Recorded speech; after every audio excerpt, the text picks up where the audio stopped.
I'd like a braised chicken and rice, Zixi said, looking at the menu. And a sweet tofu pudding. This Rigiamo is that bread and meat thing, right? I'll have one. Also, a plate of Yangzhou fried rice. What do you want to eat, Lulu? I'll eat your leftovers, honey. Lulu turned to Yabimiya. That's all.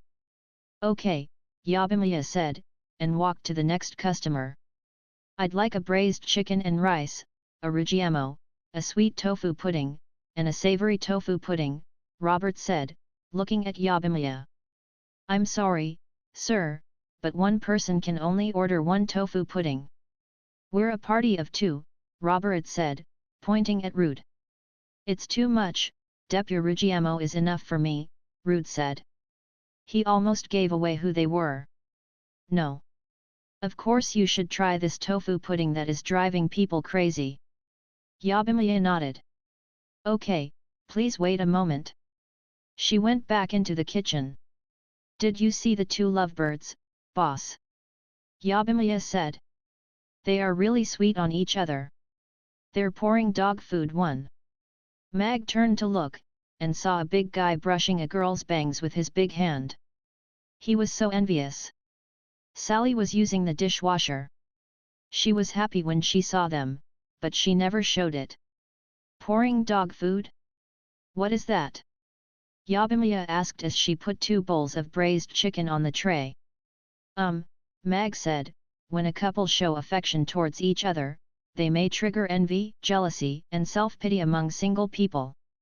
They're pouring dog food. It's a saying from where I'm from. Oh. Yabimiya nodded. But why dog food? Because we call single people single dogs. I see. Yabimiya smiled, and went back to work. Suddenly, Mag spotted Rude among the customers. He had a good memory, so he recognized that Food Association staff member right away. The man sitting opposite him is well dressed. He is probably his boss. What are they doing here? Mag frowned. They suspect I am cheating? They can go ahead and investigate all they want. I have a clear conscience.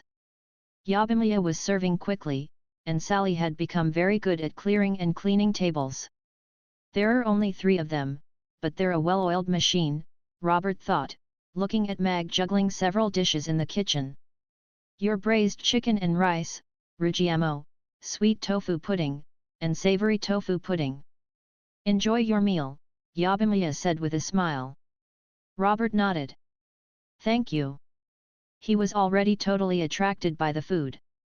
The pleasant smells were tickling his nose, making his mouth water. How did he make them? They smell so good. Do you want to eat the sweet tofu pudding or the savory one? Robert asked Rude. Either flavor is fine with me. I'll have the savory one, then. Obviously, he liked the savory one better. Rude's eyes were glued to the Rigiamo. He had never smelled anything so aromatic.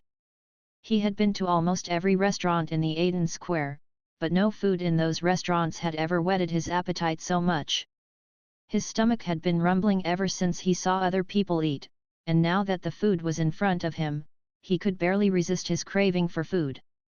I don't think it will be good, Rude said stubbornly, but brought the Rigiamo to his mouth and took a bite in spite of himself. The bread was soft, the meat was tender, and the juice seeped out.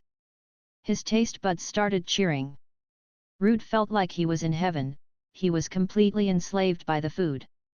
This is so good. This is divine. This food is from heaven. It should rank first.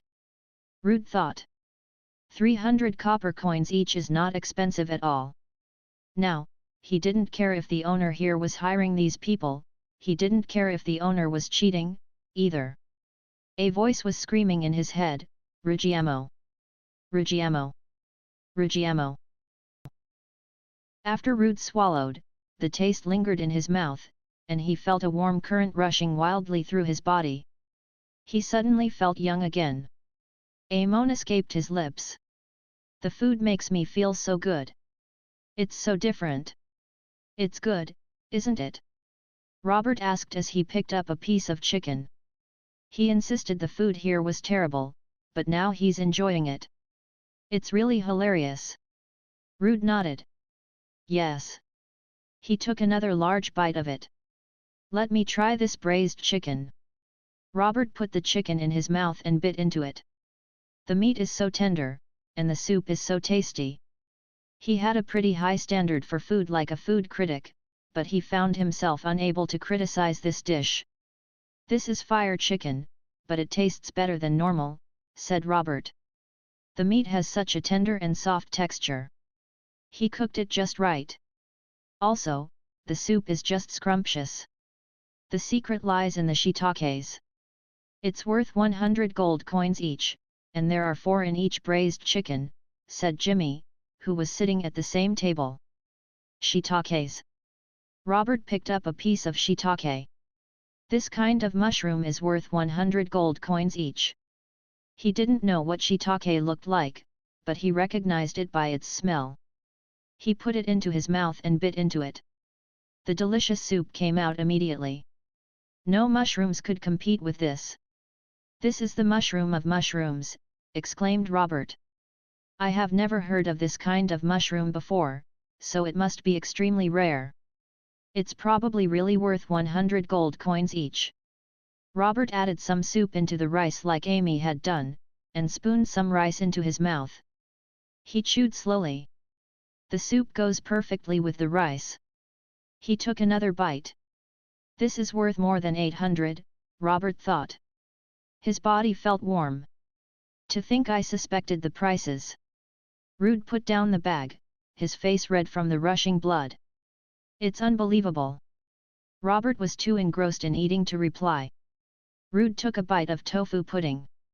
It was so sweet that he was immediately lost in it. Excuse me, can I have another bowl of rice? Robert asked Yabimiya, his braised chicken half-eaten. Yabimiya nodded. Sure. Robert and Rude entirely forgot why they'd come here in the first place. That roused a sense of triumph in Mag.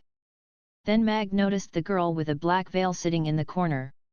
She comes here every day, and she always sits in that corner, eating her tofu pudding and Yangzhou fried rice. Who is she? Her clothes are brighter and more colorful, I guess she's not as gloomy as before. Gloria felt someone was staring at her. She raised her head, and met Mag's eyes. Her heart started pounding. He is looking at me? She wondered, nervous. No, why would anyone look at me? Mag returned to cooking. He wasn't falling for her, he was just curious. Gloria felt relieved, and also a little disappointed. She started eating her tofu pudding again. You're so beautiful, big sister, Amy said to Zixi with Ugly Duckling in her arms. Are you an elf or a flower fairy? Zixi smiled. She's so cute, and she calls me big sister, she said to Lulu. Then she turned to Amy and shook her head. No. I'm not an elf or a flower fairy, but I was kind of an elf 100 years ago. Lulu looked at Zixi and Amy with a big smile. So you're over 100 years old? Amy was astonished. But you look so young and pretty. Thank you. I thought I was old. Zixi beamed, stroking Amy's hair. What's your name? Amy found her really pleasant. I'm Amy, and this is Ugly Duckling. Your name is as beautiful as you. You can call me Sister Zixi. But, it looks like a cat. Why do you call it Ugly Duckling? It came out of an egg, so it must be a duckling. But it's so ugly, so I call it Ugly Duckling. Although it's ugly now, it will grow into a swan, and then, Amy dropped her gaze to the kitten, staring at it as if it were a gourmet dish. Meow, meow, Ugly Duckling cried, suddenly frightened. So lovely. Come on, give me a hug, Zixi asked. You want to hug Ugly Duckling? No. You're lovelier than it is. I want to hug you, Zixi said, looking at Amy with loving eyes. Amy hesitated a moment and then nodded. Okay. She looks so kind and gentle. Thank you. Zixi gently lifted her up onto her lap and touched the kitten's head. Ugly duckling is cute too. Your father is so lucky to have a lovely girl like you. Normally, ugly duckling would shun strangers, but not this time. It was enjoying her touch, it even rubbed its head against her hand. No. I'm lucky to have him. He is a great cook and so handsome. My father is the best man in the world, Amy said solemnly. Zixi laughed. I'm sure he is. It must be great to have a father who's a talented cook. You get to eat all kinds of yummy food. Lulu clenched his fists and looked a little sad. His mouth opened and closed. Your braised chicken and rice. Enjoy, Yabimiya said, putting the dish down in front of Zixi. She was surprised to see Amy being held in her arms. I thought Amy only liked to be hugged by Mag. Amy got down from her laps. Try it, Sister Zixi. It's very good. Its smell is so inviting. And there are little moons in the rice grains. Zixi's eyes were shining with surprise. Let's eat, Lulu. Lulu shook his head. I'll watch you eat. I'll eat after you've had enough. His eyes were filled with love and care. Lulu? Your name is so strange, Big Bear, Amy said to Lulu. Zixi laughed. Big Bear. I like this nickname. Thank you, Amy. She picked up a piece of chicken and held it to his mouth. Eat this, honey. There may be nothing left after I've had enough. I don't think you can eat all of it, he said, but he opened his mouth and ate it. His eyes lit up. They had been to many places during all these years of running. Every time they arrived in a new place, they looked for restaurants to eat, and since Zixi was a foodie, they sometimes got found or ambushed because of that, but Lulu always indulged her. He had tried so many kinds of food, but none of them could compete with this, it was on a different level. Zixi knew Lulu to be indifferent to the food he put into his mouth, so one look at his face, and she could tell the food was good. Is it really that good? She asked. Yes. It's very good. Go ahead and eat, Lulu answered with a smile, pushing the bowl towards Zixi. Eat with me, then. No. I'll watch you eat. He stroked her head. You'll like it. Okay. She put a piece of chicken into her mouth. She had eaten a lot of fire chicken as they often traveled through the woods, but she had never thought it could taste this delectable. Then she ate a piece of shiitake. The soup is intoxicating. She put some soup into the rice, and sent a spoonful of rice into her mouth. It's so good. I feel I can eat 10 more bowls of rice. Zixi said, excited. Lulu smiled. Eat as much as you want. He reached out his hand, plucked a rice grain off her cheek, and put it into his mouth. Excuse me, we'd like another braised chicken and 10 more bowls of rice, he said to Yabimiya. Yabimiya looked at him uncertainly. 10 bowls of rice? That's a lot. 4, then. We can always order more later, right? Lulu asked. Sure. Yabimiya went back into the kitchen. This braised chicken is amazing, Amy, said Zixi with a radiant smile. I envy you for having such a talented father. This is the most delicious food I've ever eaten. She decided this dish had blown away all the other foods she had ever had. Amy was very proud and happy. Father is the best cook in the world. Suddenly, Zixi felt warm in her belly. She looked down, incredulous. She thought she had imagined it, but the warm feeling was becoming clearer by the minute as if her wound was healing. Zixi made a heart shape with her hands over her belly, and whispered some spells. A green light appeared from her hands and circled her belly, then, a 10-centimeter tall seedling slowly came out. The tree had shriveled and looked dead, but on the top of it, a small leaf was turning green, it looked extra conspicuous. Zixi was so happy that she cried. She looked at the little tree as if it were her own baby. The world tree has revived. Lulu stood up quickly. Thank God. He walked over to her, crouched down, and looked at the tree with a blissful look, his hands shaking with excitement. Zixie's tears were streaming down her cheeks. Lulu held her in his arms, she buried her face in his chest, tears wetting his shirt. "You'll soon be able to bear children again," Lulu said. "We will revive the Dryads." Over 100 years ago, the Dryads had got wiped out. Lulu and Zixie had escaped with a seed of the World Tree, but their enemies had never stopped hunting them. Many times, they had found themselves trapped in dangerous situations. Zixie got pregnant 30 years ago. They found a secret place in a valley near a lake to wait for the baby to come, but clearly it was not secret enough. They were found. With a baby in her belly, Zixie was not as agile as before. They barely made it out alive, but a poisoned arrow caught her in the belly and killed the baby. The seedling gave its vitality to her and brought her back from the brink of death, but it shriveled. They had tried countless ways to revive it, they had even bought some water from the spring of life, but to no avail. Because of her wound, Zixie lost her ability to bear children. It was cruel, especially for a girl who liked kids. It really broke Lulu's heart every time he saw her play with children. But now, everything might change. If the World Tree revived, it could provide her with energy and power. Her wound would heal, and she would be able to bear children again. Hope had been ignited, they had found their purpose in life again.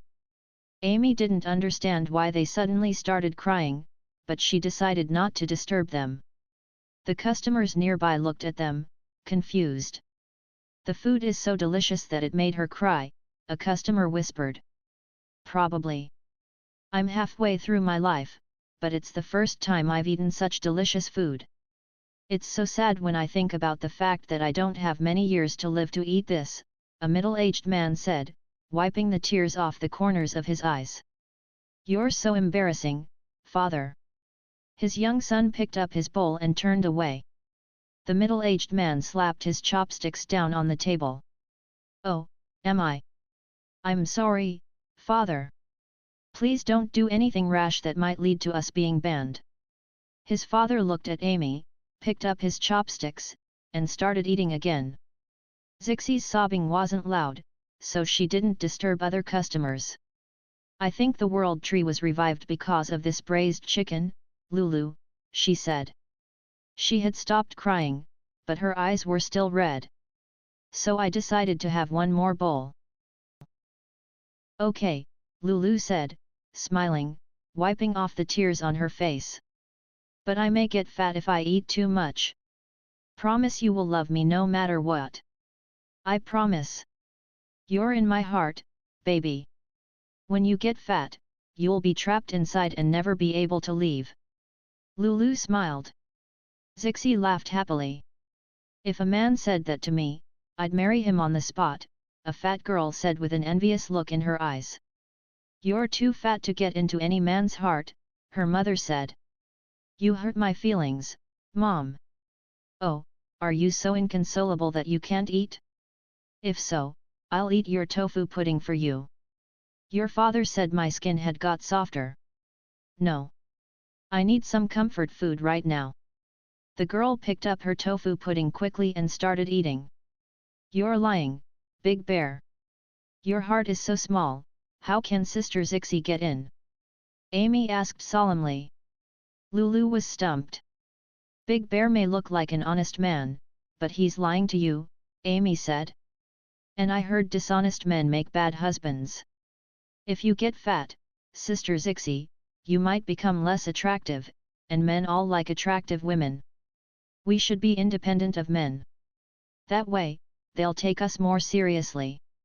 The other customers felt quite happy now that Amy's little speech put a damper on their jealousy-triggering relationship. Amy was a child, so she was the perfect person to tell them that without affecting their love for each other. Zixie nodded. "Amy is right. If I got fat, I wouldn't be able to put on beautiful dresses." She stroked Amy's hair. "How do you know so much?" Amy smiled. "I learned it from gossip." "Okay," Zixie said, and turned to Lulu. "Promise me you'll never lie to me, Lulu." Lulu nodded earnestly. I promise. You're my everything. You're lying again, Big Bear. Amy pointed at the bamboo basket by his feet. You have this too. I saw you carry it in. Lulu took a look at the basket, and didn't know what to say. Atta girl. The other customers thought. Zixi guffawed and looked very happy. Lulu scratched his head, grinned, and resumed his seat. He was a little afraid to speak in front of Amy now. An interesting couple. Why does the world tree sound so familiar? Are they dryads? Mag wondered. There was nothing about dryads in Mag Alex's memory, but Mag had bought an old history book about the Norland continent the other day. The bookseller had told him that it was over 100 years old. After some haggling, Mag had taken it home for 1 gold coin. He read it when he had time, and now had a general idea about the history of the Norland continent. The book said little about dryads. Apparently, dryads were a branch of elves, but they preferred to call themselves night elves. The wind forest wasn't their holy land, and they had their own holy tree, the world tree. The war that happened 100 years ago spread to dryads. Their holy land was laid waste to, the 1,000-meter-tall world tree got cut down, and the dryads, among other species, were wiped out. The writer of the book speculated that the elves were behind the massacre because they had always considered dryads a threat. I don't know what really happened to them, Mag thought, but if they are dryads, they might be the only ones who survived the massacre. Your braised chicken and 4 bowls of rice. Do you want the other dishes to be served now? Yabimiya said. No. Serve them later, please, replied Lulu while Zixi picked up a bowl of rice. Yabimiya nodded. Okay. Enjoy your meal, Sister Zixi. Amy smiled, and went to help Sally collect money. Zixi immersed in the food immediately. Although very weak, the tree was alive again after 30 years. Zixi could feel it growing inside her belly like a baby. She felt really happy. She had nourished the world tree in her belly for several decades before it gave up its life to save hers. It was practically her baby, and now this baby had been revived, the wounds deep inside her were starting to heal. Now and then, Lulu picked up some chicken and put it in her rice bowl, but he never took a bite. Eat with me, Lulu. We have enough for both of us, Zixi said with her mouth full. I'm not hungry. Eat up. It's good for you. Lulu looked to the kitchen, in which Mag was busy cooking. The owner is incredible. This dish is as delicious as it's magical. If it can make the world tree grow faster, we'll bring our children here every day to eat it. I'm sure they'll get strong in no time. Zixi swallowed the food in her mouth. Yeah. It's so good, and I feel so warm and comfortable. I think I can eat 10 more bowls of rice. She smiled, and went back to eating. Lulu turned back to look out through the door, worried and wary. I hope they won't find us. Robert and Rude gave a burp together. They looked at each other's empty bowl, and exchanged an embarrassed look. This sweet tofu pudding is as good as Rigiamo, boss, Rude said, abashed since he had harbored doubts about this restaurant. But, at least he was an honest man. The 2 dishes are good enough to take the first 2 spots. Besides, they are cheap at twice the price. I'm sure they are good, but I think the first and second place should go to savory tofu pudding and braised chicken and rice. Tofu pudding is best eaten savory, said Robert. That's because you haven't tried the sweet one, boss. It's simply divine. I can't imagine the taste if it's savory. And you haven't tried the savory one, either. The Jacai and little shrimp are mouth-watering. Robert smiled. Let's just agree to disagree and move on from this issue. Rude did as his boss said. Excuse me, could you bring me the check, please? Robert said. Amy walked over to their table with the kitten. A braised chicken, 2 bowls of rice, 2 bowls of tofu pudding, a Rigiamo. That will be 1,550 copper coins, she said, holding out her hand. Robert was surprised at how quickly she had done the calculation. Even many adults can't do it so quickly. He gave her a dragon coin, 5 gold coins, and 5 silver coins. "Thank you," Amy said, and held the coins in her both hands. When Robert was about to leave, he turned the menu over, and saw several rules on the back: A. No yelling in the restaurant, B. Cash only, no credit allowed, C. No fighting and no one is allowed to threaten the owner or any employees, or he/she will be banned for life. These are some strange rules, Robert thought. Normally, restaurants in Chaos City only have rules like no demons allowed or something. Robert put the menu down and looked at Meg. He hires a half-dragon, he has strict rules, and he cooks delicious and magical food. This restaurant is one of a kind. He walked out of the door, and then looked back. If a restaurant that isn't a member of the Chamber of Commerce took the top 5 spots, wouldn't it be interesting? He asked Rude. It would, and if the dishes here can't make the top 5, I think the food competition will become a joke. Robert nodded grimly. Right. What good is this event if customers don't trust it? And right now, we're losing their trust. Then he smiled. This Mamie restaurant may be our way to turn the tables. Customers are no fools, they may force the Food Association to make some changes, and then we may have to start a war with the Chamber of Commerce. A war? Rude's eyes started shining with excitement. He quickened his pace to catch up with Robert, who had stridden off. After 2 bowls of braised chicken and 6 bowls of rice, Zixi put the earthenware bowl that she had licked clean on the table, belched, stroked her bloated belly, sat back, and smiled at Lulu. I've never eaten more in my life, Lulu. I'm extremely satisfied. The customers nearby were shocked, they had never thought such a skinny girl would be able to eat so much. Lulu smiled. Then we'll come again. But you haven't eaten a bite. Then she suddenly realized some dishes were still not served. Excuse me, can we have the other dishes now? Yabimiya nodded. Sure. She cleared away the empty bowls and walked to the kitchen. She was surprised at how much Zixi had eaten, but she never showed it. She envied her for having such a doting lover. When Yabimiya brought the food, Zixi's eyes lit up again, but she was so full that she could barely move right now. I want to have a bite of that rainbow fried rice, Lulu. Okay. He scooped up a spoonful and held it up for her to taste. It's very good, and she tasted something familiar in it. Spring of life. She chewed a few times and swallowed. She could feel her body being soothed, although not very clearly. The spring of life is the holy spring of elves, only royals and some noble families can approach it. How did the owner here get his hands on its water? He is related to elves? Zixi wondered. What's wrong? Lulu asked as he had seen the change on her face. Zixi's smile returned quickly. Nothing. I'm full. You can eat it all. Then she saw the sweet tofu pudding with red syrup, and picked up the spoon. But I think I still have room to eat this. Eat it slow, and don't stuff yourself too much.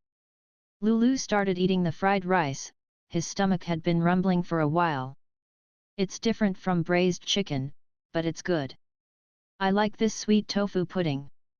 Zixi said after taking a bite. She sat straight and started stuffing herself. Most people except some bittersweet tofu pudding people and savory tofu pudding people were giving 5 stars when filling out the ballots. When Robert and Rude came back to the ballot boxes, the other staff had also just come back from lunch, and were ready to start working. Deputy President, Arvin said, is that restaurant cheating? By the way, we ate in Drew's restaurant for lunch. We ordered that roasted mutton, which ranks 68th. If it's cheating, we'll ban it, said another staff member. Many shady deals were going on in the dark, we're well aware of that. But, at least they were doing it in the dark. Rude handed his ballot to Arvin. Arvin was shocked when he looked at it. What? Rude, were you bought off? Rude smiled and looked to Robert. Robert gave them his ballot. No, they were knocked for a loop. Knowing Robert, they never expected to see so many 5 stars, but they knew that the deputy president could never be bought. That restaurant is very busy. I don't think he needs to hire fake customers, Robert said solemnly. The foods there are extraordinary and well worth the prices, the environment is great, and the service is outstanding. They deserve 5 stars. Looks like it's really a dark horse, said a staff member. I can't wait to try the food there. You all should go there someday, said Rude. Their dishes are simply unbelievable. You must try the sweet tofu pudding. I like the savory tofu pudding better, Robert said, and left. That's a first, a young staff member exclaimed. Deputy President never recommended any dish before. They watched Robert leave with astonished eyes. The 6 hunter-like men were walking in the Aden Square, looking around warily as if searching for something. Or someone. Hey, old woman, where is the best place to eat? The youngest one asked a woman who looked to be in her 30s.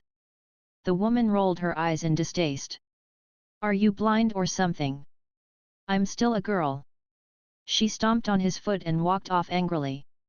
King broad.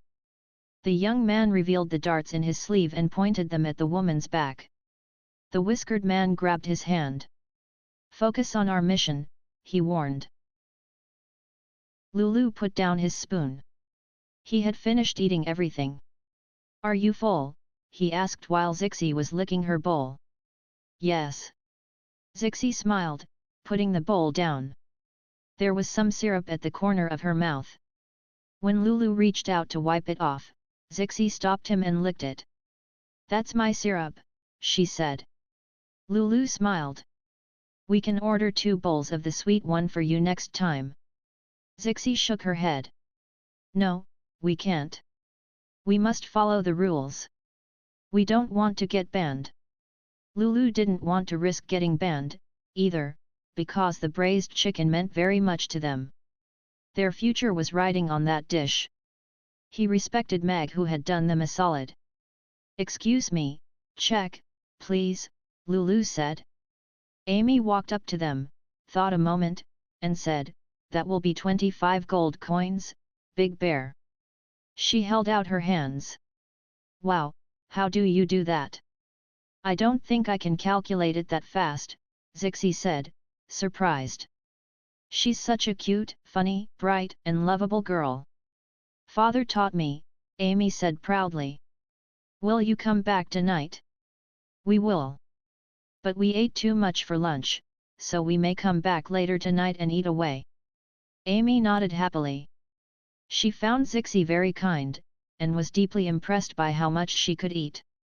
There you go. Lulu carefully put 25 gold coins in her hands. Amy had embarrassed him several times today, but he was still smiling at her. It was because Zixi liked her, and because she was the owner's daughter. Zixi stroked Amy's head and pinched Ugly Duckling's cheek. I'll see you later. Bye, Sister Zixi, Big Bear, Amy replied, and watched them leave. Dryads love nature, and that's why they like kids and animals? Mag wondered. He was pretty interested in the probably last 2 dryads. What are these? Zixi asked after they stepped out. That elf said their ballots, Lulu answered, casting a hostile sidelong glance at Sally, who was busy collecting money. Zixi held his hand. She's still a child, she may not even know of the massacre. Also, she's a powerful magic caster. I don't think we can defeat her. She dragged him off. But I fear the owner is related to elves, she whispered. His daughter is a half-elf, so her mother is an elf, and I tasted Spring of Life in that fried rice. Spring of Life? Lulu looked grave suddenly. Yes, 25 years ago, we bought some water from the Spring of Life. I still remember its taste, so I'm very sure. Then we must keep our heads down from now on. Most people might have forgotten us since it's been over 100 years, but elves are everywhere nowadays. Besides, those dogs are still after us. We'll have to leave if it becomes a dangerous place. Let's not go vote. I have a bad feeling about going there. Zixi gripped harder on his hand. Lulu nodded and looked around. I don't think the owner of the restaurant is a bad man, after all, his girl is so cute and thoughtful, said Zixi. Maybe he isn't, but still we have to be careful. Not everybody is able to hire such a powerful elf magic caster as a waitress. Perhaps she works there so she can eat the food for free. You have to admit that the food there is irresistible. A magic caster works in a restaurant so she can eat. There's nothing wrong with that. Maybe she doesn't like doing quests like men. She gets to stay elegant and comfortable working there. They walked towards a secluded corner of the Aiden Square. The 6 hunters were looking up at the magic screens. There are so many restaurants, boss. Where do we start? From the first one, the whiskered man said, pointing. Dukas Restaurant. That's a wise decision, boss. I'm sure they came here and saw this list. They must be in one of these restaurants, waiting for us to find them. I think I've caught her scent, a middle-aged hunter said, sniffing. He looked around, his eyes bloodshot. Which direction, Blackie? Anselm asked. They were all looking at the middle-aged man, excited. West, east, north, and south, Blackie said earnestly, pointing. Anselm slapped him on the head. You may as well have said they were on this continent, he said angrily. I'm saying they are probably still in this square, boss, Blackie said, aggrieved. Anselm nodded, thoughtful. Memorize this list and let's go, he told his men. They found themselves in a bit of a predicament. They could never memorize so many items. I found the same list here, with addresses, boss, the youngest one said, picking up a golden red piece of paper beside a ballot box. Good, said Anselm. Let's go.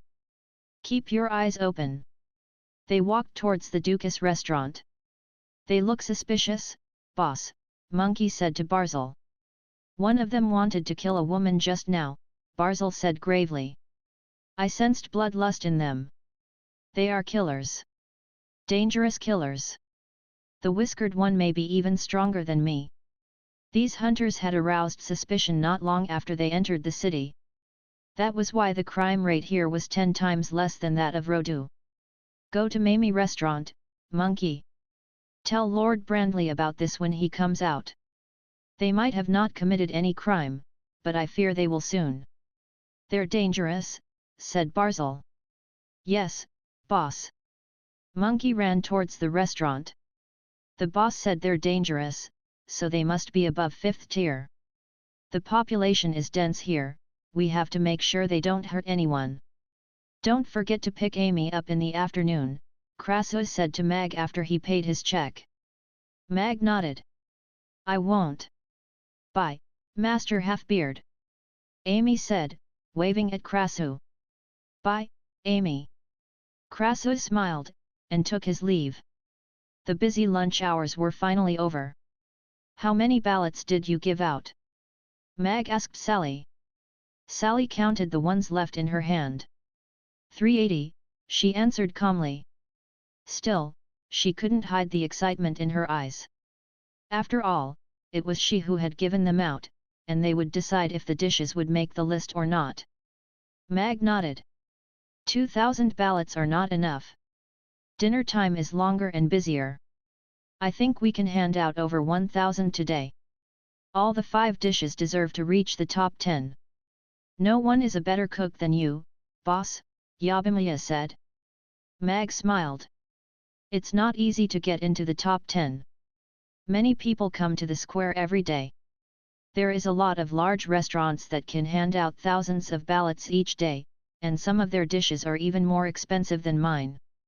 Mag didn't care much about the rankings as long as one of his dishes ended in the top 30. At this rate, he was convinced he could do it.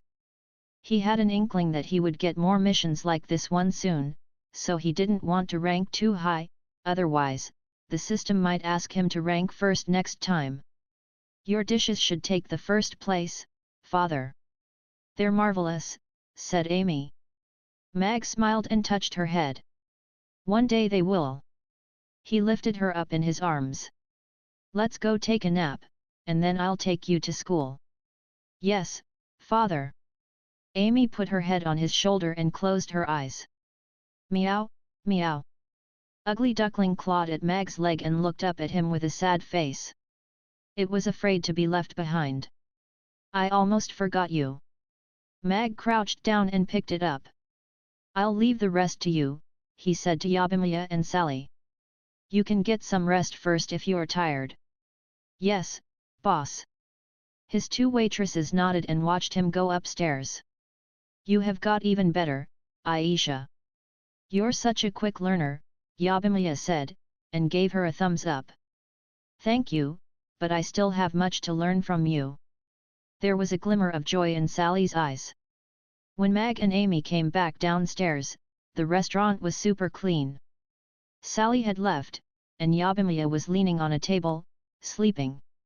Let's be quiet and not wake her up. She's very tired, Mag whispered. Amy nodded, and shushed Ugly Duckling with a forefinger to the lips. They walked out softly with the bike. It was past lunchtime, so not many people were walking on the street, but they stared when they rode by. On the second floor of a tea house stood a girl wearing the same white dress as she had worn when she met Mag the other day at the West Gate. She recognized Mag and Amy. Elizabeth watched until they vanished behind a corner. They look like normal people, but why do I have this strange feeling that they are dangerous? A middle-aged man wearing a white long gown pushed the door open and walked in. What are you looking at, Elizabeth? Nothing. Just two strangers. She turned away from the window to look at the man. You said you found something that belonged to father, uncle. He had been missing ever since he fought Alex. The man raised his hand, in which a small ice blue box appeared. It then flew towards Elizabeth. I found it at an auction, but I'm pretty sure it's his. It's sealed by magic, and only your blood can open it. That's why I wrote asking you to come here. Elizabeth caught the box with shaking hands. She took a deep breath and opened it carefully. Inside the box she found a ring with a sapphire. It's father's ring, she exclaimed, excited. She picked it up and suddenly looked worried. It's his favorite space magic ring, he carried it with him all the time. Something must have happened to him, some adventurer found it in the wild. He thought it was just a normal ring and auctioned it, and I happened to be at that auction with a friend. I caught your father's scent on it and bought it. You should open it. There might be some vital clues. Elizabeth nodded. Suddenly, an ice needle appeared between her fingers, and she pricked her finger's tip with it. A blue-silver drop of blood fell onto the sapphire, and got absorbed right away. Suddenly, a magic screen appeared, with a long white-haired middle-aged man on it. I knew you would find this, Elizabeth. He smiled. Father, Elizabeth said as she looked at the disheveled man who had once been the king of Frost Dragons, Rankster. What happened to you? You may want to know what happened to me, Rankster continued. It's a long story, but I'm still alive.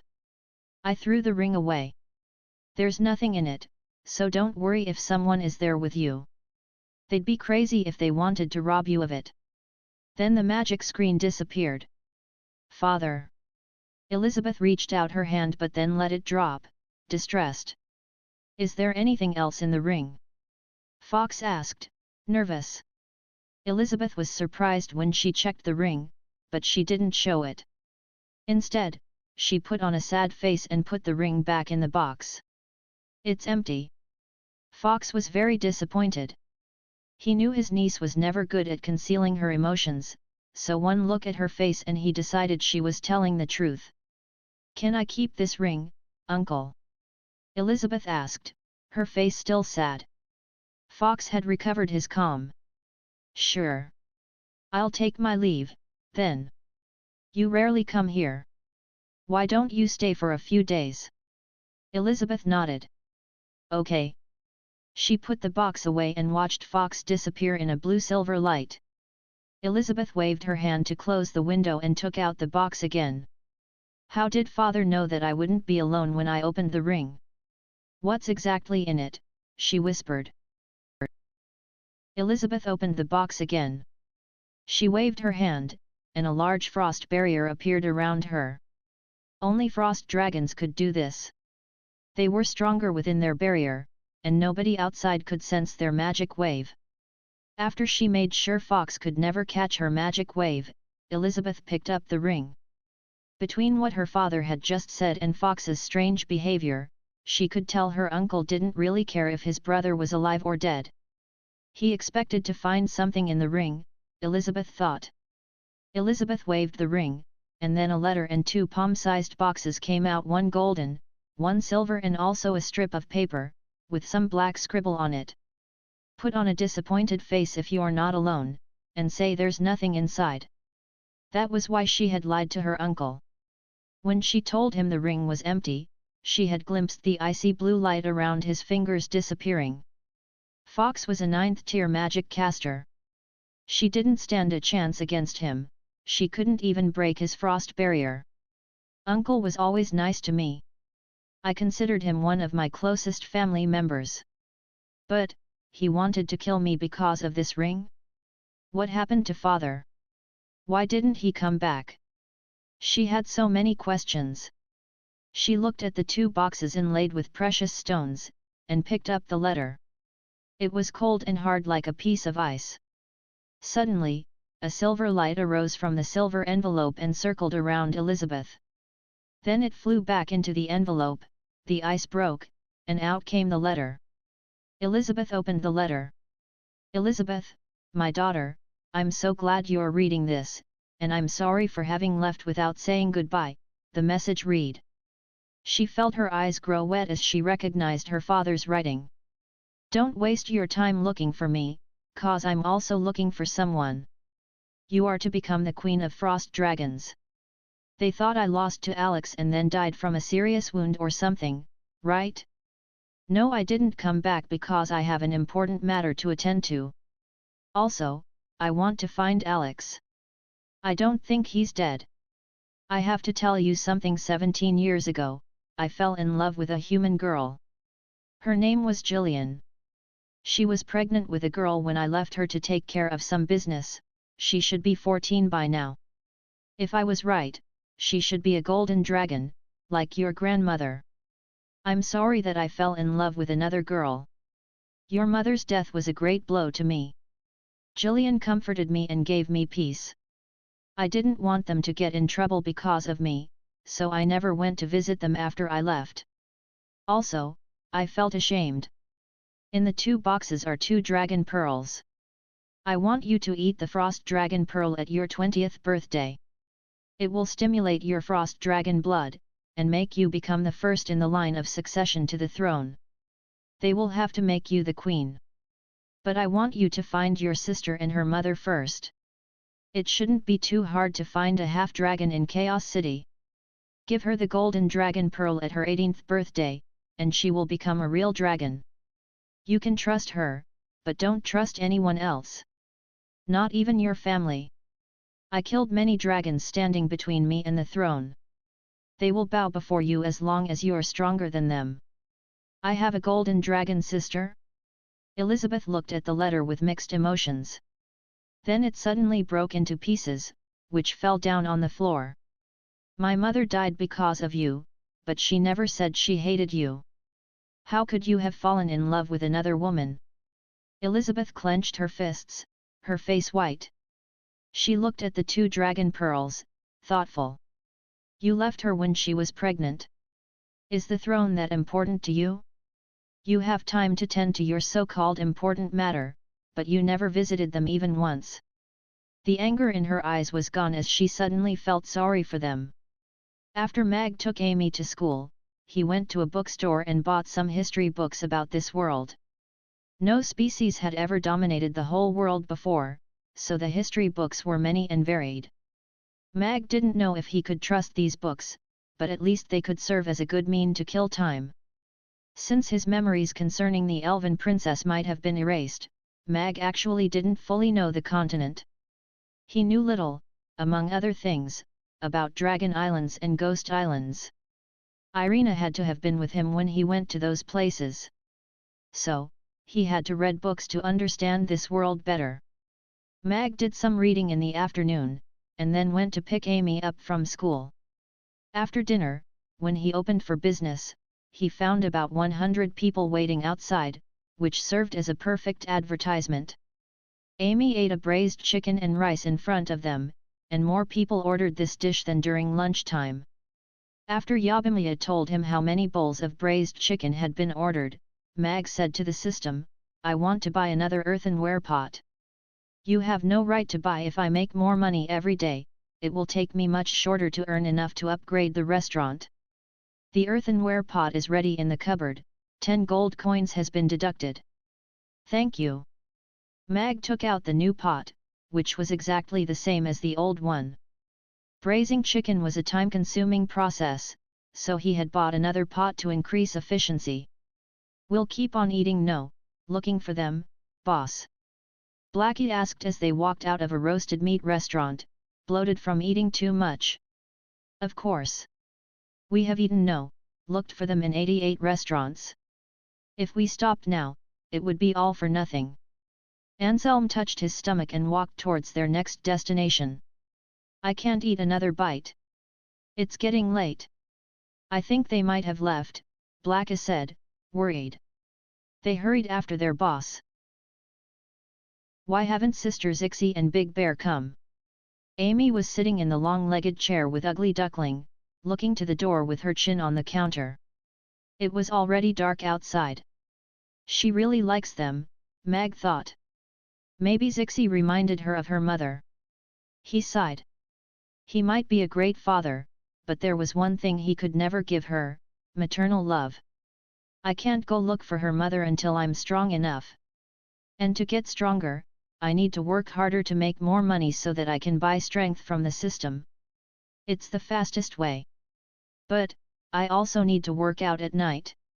I'll have 2 bowls of braised chicken, 1 sweet tofu pudding, and 1 Yangzhou fried rice tonight," Zixi said excitedly as she walked backwards, facing Lulu. Lulu nodded, smiling. "Okay." He was not carrying the basket this time. He pushed aside the slender willow branches behind her, and looked around warily. "We have to eat faster. If they have followed us here, it's very likely they are looking for us right now," Lulu whispered. Zixi nodded. "I know." It was almost 8 p.m. when they arrived at the restaurant. Some patrons were still waiting for their seats. "You're finally here, Sister Zixi," Amy said the moment they pushed the door open. She climbed down the chair and walked over to them happily. "Good evening, Amy. We have come to eat your gourmet food," Zixi said, stroking Amy's hair with a smile. "Come on in. Father's cooking is the best in the world." She frolicked around her with the kitten. The patrons hadn't thought Amy could be so adorable. After all, they had seen her set a lava demon on fire. "It's settled, then. I'll ask Urian to come here, and we'll work together to make a super magic staff for my disciple," Krasu said, putting the diagram away, and looked at Novan who was sitting behind the desk in his office. "No problem. Just don't forget your promise, half an hour every month for the students here. You really want me to teach them? I may lead them astray. You're the Lord of Fire. Nobody is more qualified to teach them magic than you." Krasul looked Novan in the eye and didn't reply. "Melee magic is important to magic casters," Novan said. "You have shown the world that a melee magic caster can be as strong as a ranged magic caster, if not stronger. That's reason enough for to learn it. I'm leaving it to the children to decide which kind of magic they want to learn. Maybe magic casters will not have to fear hand-to-hand combat one day." If someone else had said that to me, I would have thought he was out of his mind, but I trust you. Krasu smiled. "I have to make one thing clear, though. There are some things I'll only teach my disciple. They can learn from me, but I only have one disciple. Novan smiled. All right. Amy is also one of our students here. Oh, one more thing. I need a place to build a magic room. How large is it? Larger than the one I'm using now. 10 times larger. No. I'm not moving the whole Magus Tower here. Novan laughed. But if anyone can move it here, it's you. You can use the buildings just outside the magic school. They're our school's property. Krasu nodded. Thank you. Come on, let me treat you to dinner. I'll show you some divine food. There's no food I haven't tried in this city. Novan sounded uninterested, but he rose to his feet anyway. Don't be so confident. I can promise you never tried it. Krasu walked out. Novan looked at his back incredulously, and followed him out. The band of hunters belched, their bellies swollen. They had come to the western corner of the square. According those restaurateurs' accounts, they are here, boss, said the youngest man. But we have eaten in all the restaurants on this paper, and still haven't found them. What do we do now? Smells good. And it's nothing like anything we have eaten, Blacka said, sniffing. He looked around, and then fixed his eyes on Mamie restaurant. I found them. Over there, he shouted, pointing, his eyes red from bloodlust. Anselm frowned. Are you sure? He asked, his bow in hand. The moon was up. A full moon. The other hunters were all gazing at Blackie, excited. I'm sure, Blacka said, his eyes blood red. I've been after them for decades. The scent is strong. They are definitely in that restaurant. We don't have much time. We can't let them slip away this time, Anselm said with a cruel smile. He had already notched an arrow to his longbow. Time to hunt. The other hunters grabbed the longbows on their horses, smiling cruelly. The moon seemed to have painted the clouds red. The air around them was thick with bloody fog. Black hairs sprouted from their arms, claws and fangs protruded, and their eyes were blood red. They fanned out and moved quietly towards the restaurant. Not far from Mamie restaurant, Monkey was leaning against a tree, yawning. He took a look at them, and suddenly became wide awake. SHT. I don't think they're going there to have some dinner. Monkey had been following them from noon, but all they had done was eat and drink in every restaurant like hillbillies who had come to the city for the first time. Brandley had ordered Monkey to follow them and report if anything bad happened. Money felt they were looking for someone, and now it seemed they had found their target in Mamie restaurant. Both Brandley and Barzil had ordered him to make sure nothing happened to Mamie restaurant. He had to call for backup immediately. A shrill whistle pierced the silence of the night. Barzil's face darkened, he looked in the direction of Mamie restaurant. What's wrong, boss? Bob asked. I was right. They were looking for someone, and have just found their target. Ride back and report. A 7th-tier threat. Barzil said, and ran to the restaurant with his sword in hand. He was grateful to Mag for his help the other day, so he wanted to protect his restaurant. Yes, boss. Bob ran to the horse with a grave face. He understood the severity of this incident. Even Lord Brandley was just a 7th-tier magic caster, and Barzil was only a 5th-tier knight. 5 lava demons were walking beside Sargeras Kill, and 3 strange faces. They were all looking adoringly at their leader. Burning Legion. That's such a badass name, boss. And you've become even stronger than before. For the Burning Legion. I like the sound of it. By the way, where are we eating tonight, boss? I could really use a drink. I can't take credit for the name. Also, our catchphrase isn't for the Burning Legion, said Sargeras. Now his Burning Legion had 6 members, and more were on the way here. Then who came up with this name? Asked Cassus, who was clad in red armor. One of his ears was missing. And what's our catchphrase? Asked Marxa, who had a cross-shaped scar on his forehead. What are we going to eat? Kalzak grinned. We're going to eat the food made by a talented cook that will change our fate, Rigiemo, said SAHDR. It is the same cook that came up with our name. As for our catchphrase, it is, for Rigiemo. For Rigiemo, echoed Kill and Mond. The pedestrians nearby cast them a confused look. Cassis, Marxa, and Kalzak didn't understand. You wanted us to come here because of this Rigiemo, boss? Cassis asked. SAHDR nodded. Yes. You'll understand after you eat it. I want you to always keep in mind that that restaurant is basically our holy land. The future of lava demons is riding on it. We have to keep the owner and his daughter safe no matter what, and we must always follow the rules there. Why don't we just take the cook by force, boss? Kalzak asked. We can make him cook Rigiemo for us every day. SAHDR laughed. By force? You'll have to go through 2 10th tier magic casters first. Can you do that? I can't, Kalzak said, and stroked his bald head, grinning like a fool. They walked on, other pedestrians kept their distance from them in fright. Urian was making magic potions in his shop. Werewolves. He took a sniff and looked out his door, surprised. It's been years since I last beat dogs. 6 dogs. Black Coal cried excitedly in his cage. Lulu and Zixi had just seated themselves. Zixi was enjoying her braised chicken and rice, while Lulu took a bite of Rigiemo and smiled happily. Abruptly, Zixi raised her head and looked to the door. They're here, she cried.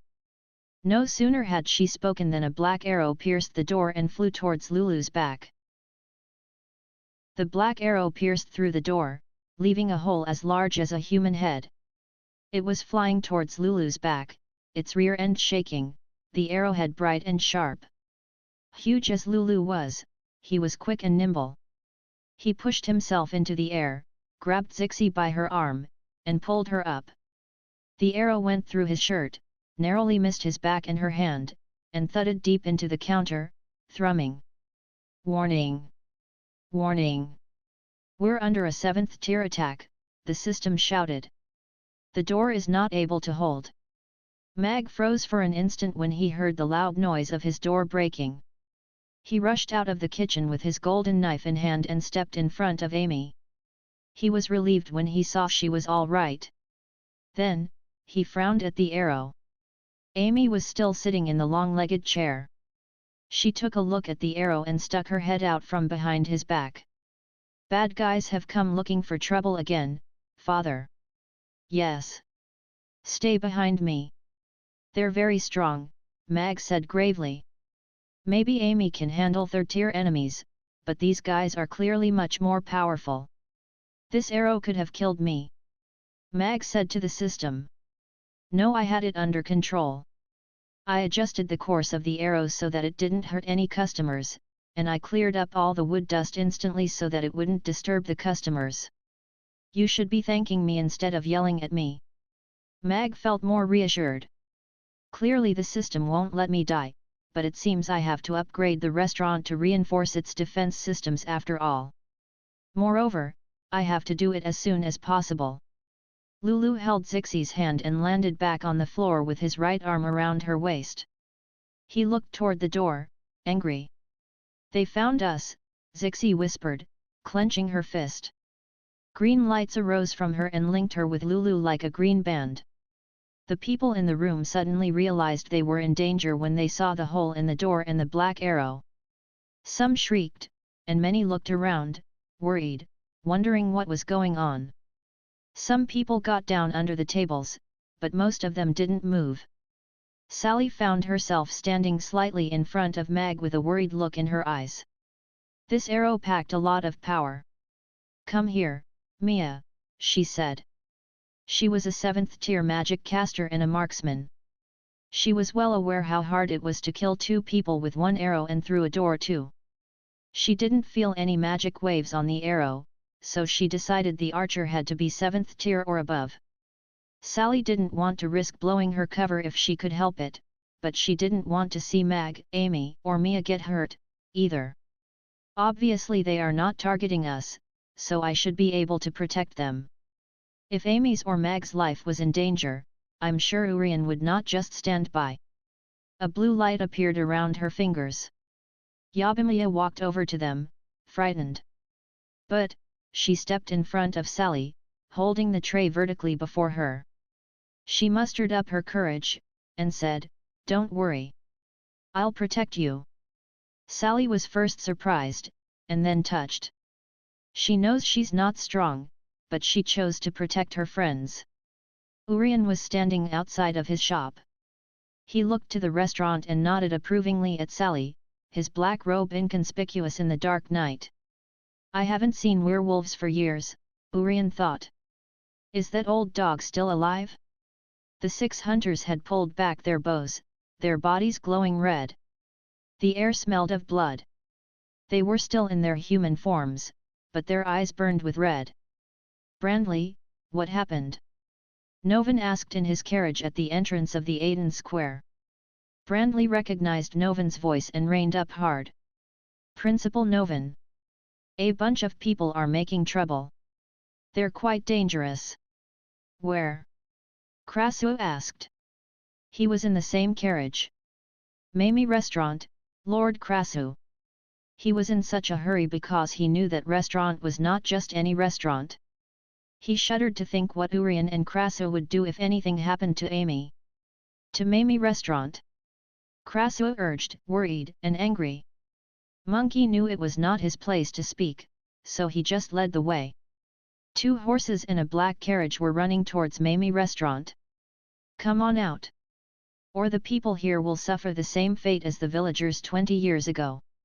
Anselm called out. He tossed his bow aside and clenched his fist. 5 30-centimeter-long claws protruded from his knuckles, shimmering in the moonlight. His eyes burned red. The air had become cold. The restaurant fell silent, they gazed at Lulu and Zixi. Nobody decided to help them, for they didn't know who the couple were. Besides, many could tell their enemies were vicious and strong. However, they didn't worry too much that they would kill all the people here. With the 2 powerful magic casters being Amy's masters, nobody dared do that, not even the Grey Temple. Mag was furious. They must be out of their minds, threatening my customers like that. He asked the system, how much for a Barrett M82A1? You can't afford it. Loan me some money. No. Oh, by the way, your elephant check later can pay up to 100 gold coins for you, but still, you can't afford it. The system must have priced it very high, Mag thought. It knew a gun like that would change this world dramatically. Where is Urian? What did the couple do to infuriate them that much? Maybe it has something to do with the massacre of the Dryads. Mag didn't know if Urian had noticed what was happening here, so he decided to stand behind Sally. He knew Sally was a 7th-tier magic caster. He found Yabimiya a little silly, but he was touched by her altruistic behavior.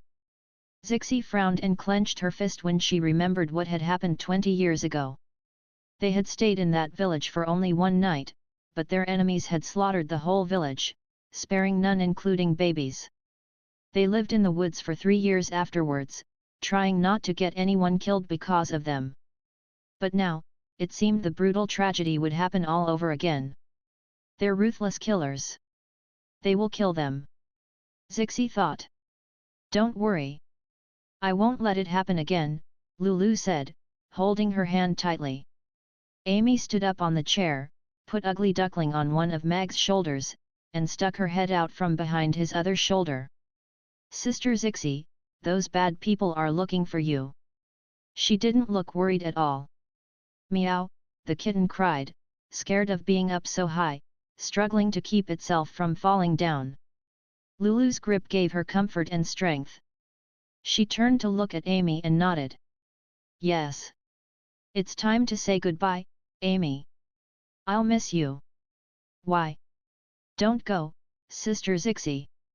You should stay here and come eat father's food every day. Then she looked at the door. I can help you take them out. Zixi gave a woeful smile.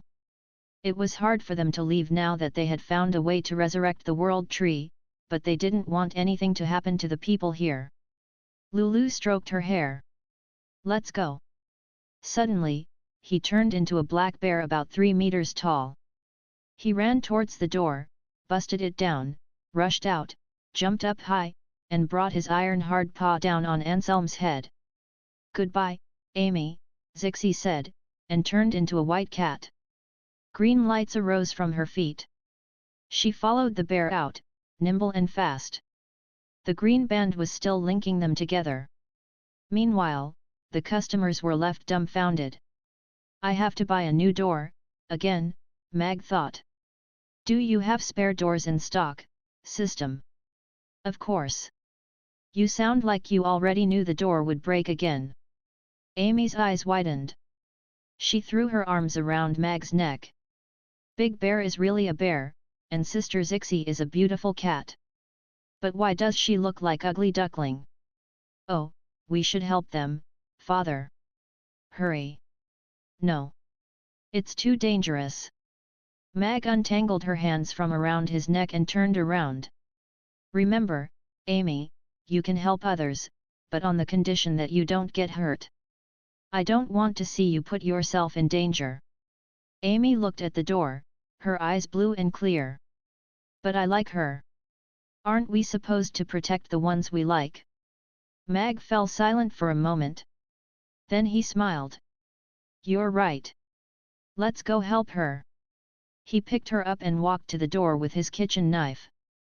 If a man doesn't want to protect the one he loves, then he doesn't love her.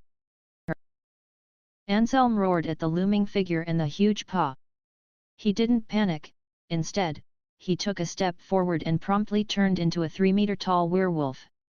He was now covered in grayish-black fur, his claws long and sharp.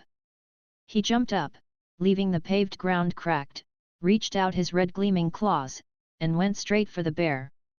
The werewolf's claws ripped the bear's chest open, leaving a horrible wound, while the bear's paw punched the werewolf's face so hard that a tooth went flying out of his mouth.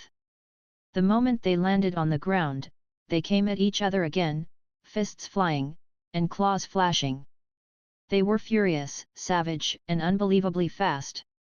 Their brutal power crushed the ground and ripped trees, blood flying everywhere. The customers were flabbergasted. It was not a scene they saw every day here in Chaos City. Thrilling was not enough to describe it. By then, the white cat had jumped out. A green light appeared on her forehead, and the green band between them had become brighter. And then the bear was surrounded by green lights, which were flooding into his wounds. He stopped bleeding, his injuries were healing fast, and his size had grown. He punched Anselm and sent him flying.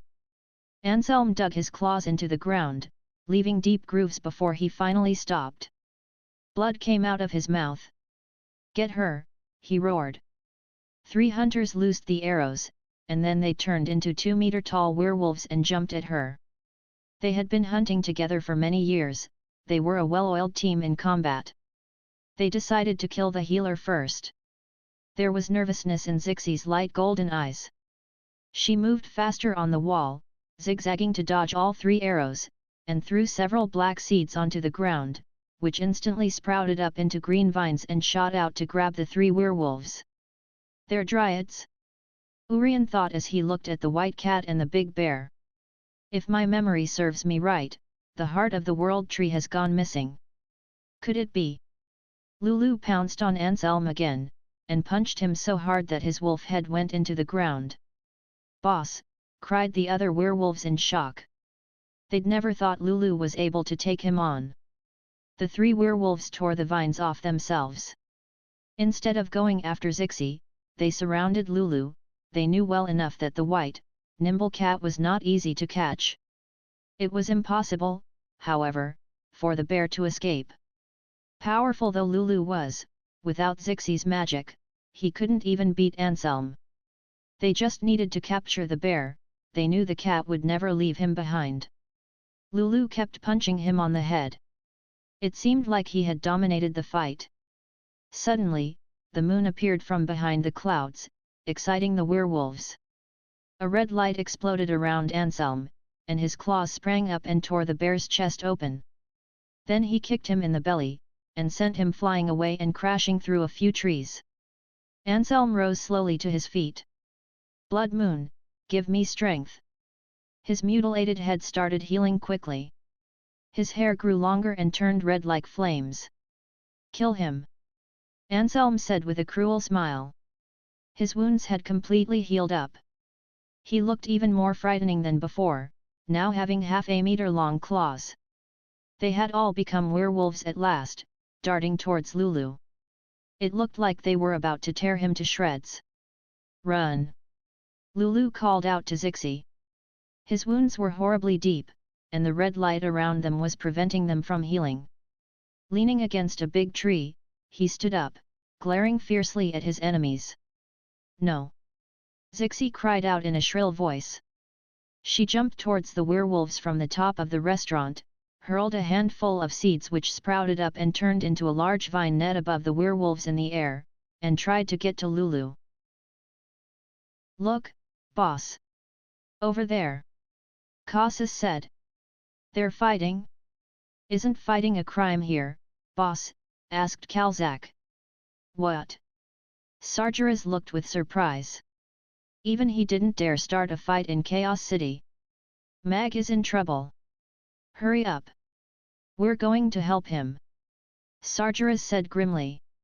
His men's eyes lit up. It had been years since they last fought together. This time, they were going to fight for Rugiemo. Yet, come on down, little cat, Anselm said, tearing apart the vine net. He jumped up high and swung his red claws at Zixi. No! Lulu shouted. He tore the tree down and brought it down at Anselm's head. A look of terror flashed across Zixi's face. She hurriedly created a green barrier under herself, but it got broken almost in an instant. The claws bit into her belly and sent her landing hard in front of Mag's door. Blood welled from her wounds, her white fur reddened. She shifted to her human form again. She lay there, motionless, her face waxy pale. No! Lulu cried. Anselm put his hands up to catch the tree. The force sent him into the ground, but then he easily tore it into pieces. He walked towards Lulu. Kill her, he said to his men. The other werewolves looked at Zixi, grinning. They rubbed their claws together, making a terrifying sound. Long they had waited to kill them and end it. No! Lulu cried in despair. He darted towards her in a frenzy, but Anselm sent him flying back with his claws. Without Zixi's healing magic, he didn't stand a chance against Anselm. Go! Lulu, Zixi said, looking at Lulu with love and care. Anselm laughed. You'll both die here today. He swung his claws at Lulu again, and almost tore off his entire arm. The full moon had made him even more powerful. The customers felt sorry for the couple, but no one dared help them. Some looked away, they couldn't bear to watch. Barzil drew his sword as the werewolves walked towards Zixi. He knew they were stronger than him, but he was a knight, and an officer too. Urian narrowed his eyes and looked at Zixi's belly. The heart of the world tree is inside her and has grown into a tree, but it's already dead, he whispered, and sighed. Their nature magic is as powerful as Elves' life magic, but they need the world tree to help them. Their hope of reviving the Dryads has died with the tree. The old man asked me to help find them. It seems I have succeeded. Urian took a step forward, and ice appeared under his feet. The werewolves had raised their claws, and were ready to tear Zixi to pieces. Stop! A voice called out from the restaurant. The werewolves looked there, and saw a man holding a knife with a kid in his arms. The customers inside and the onlookers outside were all shocked. Is he out of his mind? Neither of Amy's two masters is here today. I wish I could be as brave as him. Amy's powerful, but I don't think she can beat those werewolves. She might get hurt. Many people liked Mag and Amy, or rather Mag's cooking. Anyway, they decided to protect them. Some were already reaching for their swords or magic wands. Amy jumped down and ran to Zixi. "Sister Zixi," she called out in worry and anger. "Get out of here!" "Amy," Zixi said in a feeble voice. She didn't want anyone to get killed because of her, least of all Amy. But Amy stepped between her and the werewolves. "How dare you hurt Sister Zixi and Big Bear, you mongrels!" She raised her hands, and 2 fireballs appeared. "She's very brave. I should have expected that from my disciple," Urian thought. He stopped and pulled out his black wand, its tip glowing. "How I miss the taste of little kids. I bet she'll be very good," a werewolf said, licking his lips. Mag had already seen Urian out of the corner of his eye. He stepped in front of Amy with a cold look on his face. "You lay a finger on her, and I'll make you wish you were dead." He found himself hating himself for being so weak.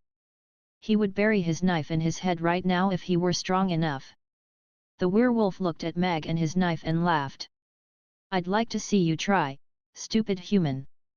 He brought his claws down at Mag. Urian raised his hand. Barzil rushed towards them. Some onlookers looked away or closed their eyes, they didn't have the heart to watch them get killed. "Protect Mag!" "For Regiemo," a voice thundered. Suddenly, a flaming figure flew over to the werewolf, and smashed an iron chair on his head. "For Regiemo," echoed the other 5 lava demons. They rushed towards the werewolves with flames all over them. Barzil was rushing, Sally was about to cast her magic, Yabimiya had thrown the tray at the werewolf. But it was the iron chair which sent the werewolf flying away that saved Mag. Then, the tray caught him on the fang and broke it. "If you want to harm him, you'll have to go through me first," SAHDR said, holding the chair in his hand, diminishing the flames over him. The burning hot lava was flowing in his cracks. He was even more conspicuous in the dark. The reason Mag had let Amy stand before those werewolves was because he had known Urian and Sally would save them, so he was surprised and grateful when SAHDR had shown up. But what the hell is "for Regiemo"? Are they using that as their catchphrase? He felt much more reassured now that SAHDR was here, though. The customers gaped at the lava demon. "He beat that werewolf with a chair. Is that the lava demon that comes here every day? Never thought he could be so strong." No wonder Mag doesn't look worried at all, he has such powerful allies to watch his back. Many customers knew SAHDR and his chair, after all, he was pretty unobtrusive. He had struck other customers as quiet and peaceful, and he always sat by the door. They had never expected him to be as powerful as that. They were very happy that he had taken out the werewolf, though. What amazed them even more was Mag's calm and relaxed manner in the face of danger. "He's almost 8th tier, Sally thought, looking at SAHDR. "It's over." Then she turned to Zixi, and whispered some spell. A light blue light appeared around her belly, and then the bleeding stopped. Yabimiya gaped at SAHDR, who had always been polite to her. "He's so strong." Amy stuck her head out from behind Mag. "Not bad, big bald head," she said happily. SAHDR was flattered by Amy's compliment and smiled back. "Leave it to me to take care of them." He glared at the other werewolves who had started cowering, and called out to his men, "Take them out." "For Regiemo," they roared, charging at the werewolves with maces and iron bars. The werewolves howled and met them with claws. Then came the sharp ring of metal against metal. Blood and lava were flying everywhere. It was pandemonium. Anselm punched the bear again and sent him flying away. "I'm so sick of this city. So many F***ing meddlers. Who gave you the balls to challenge me?" Lulu became human again, covered in horrifying wounds. He gasped and struggled to raise his head to try to find Zixi. SAHDR grinned.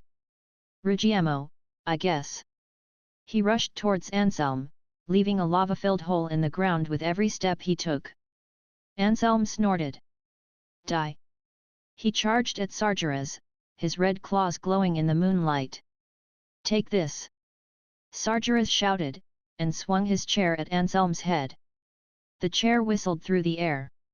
Anselm blocked it with his claws, but the force knocked him over, sending him flying. When he landed 5 meters away, he made a crater in the ground. "Who gave you the balls to come here?" SAHDR sneered, walking towards the werewolf, who was struggling to scramble to his feet. They were both at 7th tier, but SAHDR had been a 7th tier demon for many years, and he was on the verge of breaking through. The key to the revival of lava demons was Rugiamo, and only Mag could make that magical dish, so they would destroy anyone who would try to harm Mag. The werewolves were their enemies, and enemies deserved to die. An extra cold look emerged on SAHDR's face. "I haven't seen an 8th tier lava demon in many years," Urian thought, putting away his wand. "It is them who inspired Krasud to become a melee magic caster. They were strong in body and had matchless talent for fire magic. Basically, each and every one of them was a fire magic caster. Hundreds of years ago, they had been one of the 10 most powerful demon subspecies. Later, however, the lava demons somehow couldn't even reach the 6th tier, as if they had been cursed or something. When the war spread to their lands, without enough strong young ones to defend them, the once dominant lava demons had almost been wiped out. The ones that had survived were now living in the depths of the demon islands, rarely did they come out. This demon is most likely the strongest of all lava demons, Urian thought, surprised. A 10th tier lava demon was basically a killing machine, and was capable of turning the tides of a war. There was fear in Anselm's eyes as SAHDR approached him. He knew he had no chance to defeat him, not even with the help of the full moon. "You're making a big mistake. You'll be looking over your shoulder the rest of your life, cause we werewolves will hunt you." SAHDR hit him again with the chair. Anselm saw his moves, but he couldn't dodge it. All he managed to do was put up his claws, which did him little good. He got knocked back into the hole. "Are you gonna talk me to death?" Before Anselm could get up, SAHDR smashed his head with the chair again. The onlookers stood nearby, dumbfounded yet relieved. They found it quite amusing that the savage werewolf had got beaten by a chair. By then, Kill, Mond, and the other lava demons had beaten Anselm's men to a pulp. Werewolves had lost the element of surprise, so lava demons had taken them out without breaking a sweat. They didn't even use magic like SAHDR had ordered. "They chose to fight the werewolves because of Rugiamo?" a customer asked. "It certainly seems so. Their catchphrase is for Rugiamo," answered another man. "That's how much they love the food. If something happened to Mag, I'd kill those werewolves myself," said a young man. The others looked at the skinny young man, but didn't mock him. They could tell that he meant it. A thought came to Mag's mind. "It's not a bad idea to use customers to protect us, but the problem is that they're not very reliable." He sighed. "I have to become stronger and upgrade the restaurant as quickly as I can." "Way to go, big bald head," Amy said. Then she suddenly remembered something else. She crouched down beside Zixi and looked at her pale face. "Are you all right, Sister Zixi?" Despite her injuries, Zixi fixed her eyes on Lulu, who was still bleeding. "Save Lulu. Please, can you help them, Sister Aisha?" Amy asked earnestly. "She cured Father, so she should be able to save them." Mag looked at Sally. "Only she can save them now, but if she used her life magic here, she would blow her cover." Sally looked hesitant. "The risk is too high. Principal Novan, Lord Krasu, we're here," Brandley said. He was shocked at the bloody scene. Everyone was focusing on the fight, so nobody noticed the carriage. Brandley breathed a sigh of relief. If anything had happened to Amy, Krasu and Urian might have leveled the square. Suddenly, Anselm howled, and his fur turned scarlet. He had become larger too. He swung his claws at the chair, sparks flying. The impact sent SAHDR stepping back a few steps. Chaos City, hey? Then let there be chaos. Anselm said, standing up. Since you're all in a hurry to meet your maker, then I'll grant your wish. Many bones came out of his back, blood spilling out. Even the air reeked of blood. The eyes of the other werewolves turned red. They jumped up and knocked the lava demons away, staring at the customers inside. Kill them all. Bathe in their blood. Anselm shouted, pointing at the restaurant. No sooner had he spoken than he turned into a giant scarlet wolf. He charged at the window, the ground breaking under his feet. The other werewolves howled, turned into giant wolves, and followed their leader. Maintaining wolf forms was harmful to their bodies, so they needed fresh blood to counter the negative effect. The customers had never seen this coming. Some shrieked, and some were petrified at the sight of their horrible fangs. A worried look dawned on SAHDR's face. He hurried after them, but the wolves were much faster. He wouldn't be able to stop them in time. Run! Sally shouted. She picked up Amy and Yabimiya, and jumped far away. Even she didn't dare to meet their charge head-on. Mag could see despair in the customers' eyes. Some scrambled for the door, even though they knew they could never outrun these large beasts. The weak deserve to die. Anselm roared. These guys just don't give up. Mag sighed, and looked at Urian. You won't let them tear the restaurant down, right? The wolves charged, ready to rip them to shreds. You got the wrong idea about Chaos City, said a deep and loud voice. A tall, lean figure came out of the carriage and raised his hand.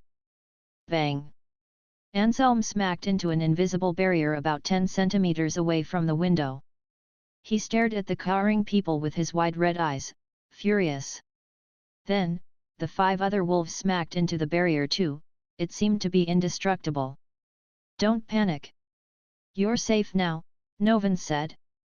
The people lying on the floor were helped up as if by an invisible hand, the panicked crowd got separated, and nobody was hurt. They still hadn't recovered from the shock, but when they looked at the carriage, they recognized the principal. Principal Novan. Yeah, it's Principal Novan. We're saved. They felt much relieved to see his face, and were grateful that they were still alive. A cheer went up from the crowd. The wolves lying outside didn't look frightening to them anymore. Many believed Novan, who had built Chaos School, was equal, if not superior, to the Lord of Chaos City. He was a 10th-tier magic caster who was kind to his students, and always appealed for peace and harmony. These wolves posed no threat to them at all now that he was here. Novan coiled his hand into a fist, the bones of the wolves cracked, and they were forced to change back into human forms. They are all yours.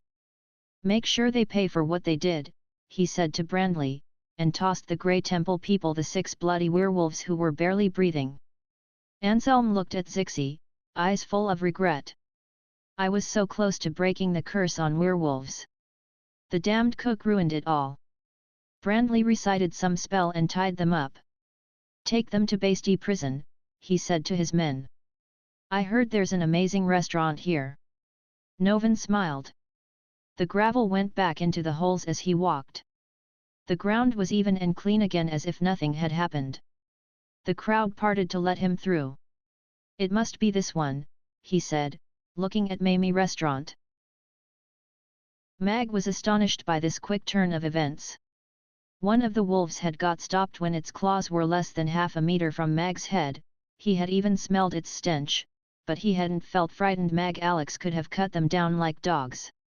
However, he had been very wary since the wolf had been too strong for him to handle now. He's a 10th-tier space magic caster all right. Mag thought.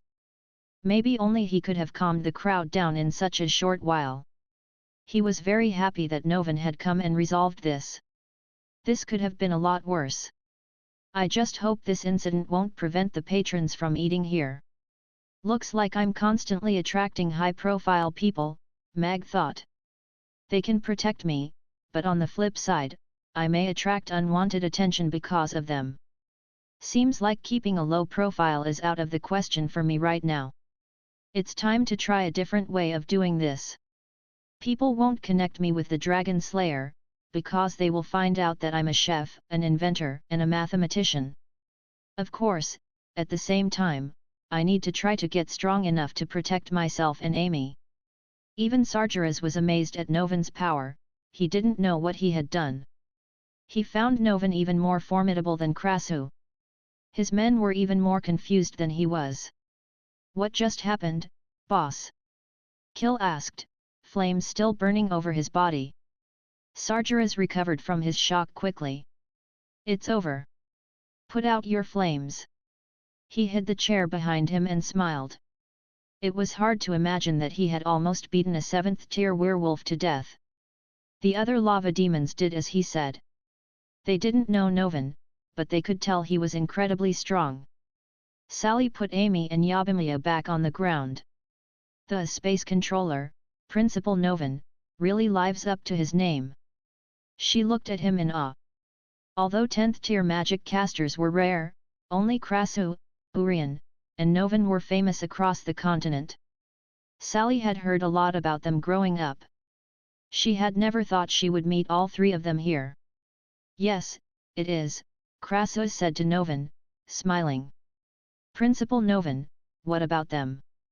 Brandley asked, pointing at Zixi, Lulu, and the lava demons who were pretending they had nothing to do with any of this. According to the law, they had to be taken in for questioning. Novin was surprised when he glanced at Zixi's belly. Tend to the wounded first. Do what you have to do. Brandley nodded. Yes, Principal Novin. He was not good at healing magic, so he asked Bob, who was at least able to dress the wounds, to do it. I'll take care of them, Urian said in his hoarse voice. Frost appeared under his feet and climbed over Lulu and Zixi, freezing their wounds. Their breaths were labored, they looked like they would faint any moment now, but they gazed lovingly at each other, tears welling up in their eyes. Brandley was in a real predicament now, he didn't know whether he should take them in or not. They're with me, Krasu said, pointing at the lava demons. Thank you for protecting my disciple, boys. Barzil stopped when he heard this. He had planned to question Sargeras, although he had great admiration for him. It was a standoff. Master Halfbeard, Master Turtle, please save Sister Zixi and Big Bear. Amy said in a worried voice. Such a strong space magic wave. That man must be the legendary space controller, Elizabeth thought as she looked at Novin in awe from a big tree. Frost barrier was also a kind of space magic, so she was very good at detecting space magic. He's clearly on a different level. I don't think Father is as strong as him. When she saw Yabimiya, her eyes went wide. Half-dragons were uncommon on the continent, for dragons could live over 1,000 years, and they rarely took humans as their spouses. Although there was dragon blood in their veins, a half-dragon could never turn into a dragon. It was very common for a half-dragon to have horns like Yabimiya did. Otherwise, they looked just like a normal human. Once, Elizabeth wouldn't have shown any interest in a half-dragon. Dragons were too proud to consider half-dragons their equals, but that time had passed now that she had learned that she had a half-sister. Father said she was around 14, and the letter was written 3 years ago, so she should be around 17 years old now, Elizabeth thought. And that girl looks pretty young. Amy ran over to her two masters. She looked at Zixi and Lulu, and then at Krasu and Urian. Please, she said anxiously. I don't know any healing magic, Krasu said with an apologetic smile. I have stopped their bleeding. I need to get back to my place to make some magic potion for them, said Urian. Give me a hand and carry them into my shop, he said to the lava demons. Novin looked at Amy with approval. He found Krasu's disciple very smart and caring. Sure, Sargeras answered, and picked Lulu up. I'll carry her, Yabimiya said when she saw 2 lava demons walking towards Zixi. She lifted her up in her arms carefully, and followed Urian to his magic potion shop. Sally clenched her fists. I'll go help them, boss, she said to Mag, and went off, Can I go there too, father? I'm worried about Sister Zixi, Amy said. All right. You were very brave today, Mag said, stroking her hair. Amy smiled and trotted towards Urian's shop, the cat following her. Question the couple later. Let the lava demons go, they did the right thing to protect Mag and Amy, Brandley said after Barzil briefed him on what had happened. Obviously Urian knows the couple, but they are no doubt connected with this incident. Moreover, they have damaged public property. I'm really sorry that you had to go through this, Mag said to the people outside. Please come in if you don't mind us having no door.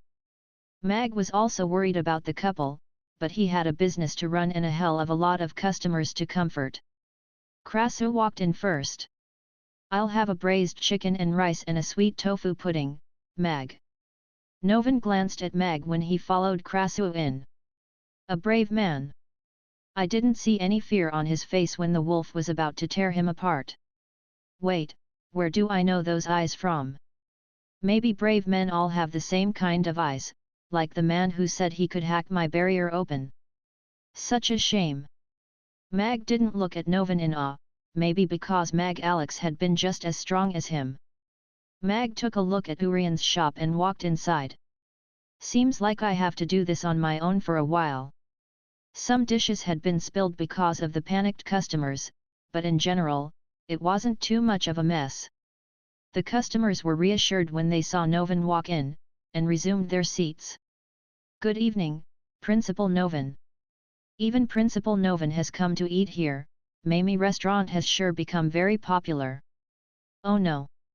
My meat fell out of my Rigiamo. Crap! How much is this spoon? I don't think it's my fault that it's broken, but I'd gladly pay for it if I could get another bowl of sweet tofu pudding. I spilled my tofu pudding, Mag. Can I have another one? I will die without my tofu pudding tonight. Howls of anguish immediately erupted throughout the restaurant. They were there to enjoy delicious cuisine, but suddenly encountered such a perilous and upsetting event, even though it was only a false alarm in the end. The sight of such delectable food being knocked over was an unforgettable one. We can only serve one tofu pudding per person, but the tableware that you damaged will be on me. You say you're unlucky, but at least the door to your house is still intact. Mag pointed at the empty entrance of the restaurant with a resigned expression, lamenting his terrible luck. All of the customers burst into laughter upon hearing that. Mag hadn't done anything to provoke anyone, but the door to his restaurant had been sent flying.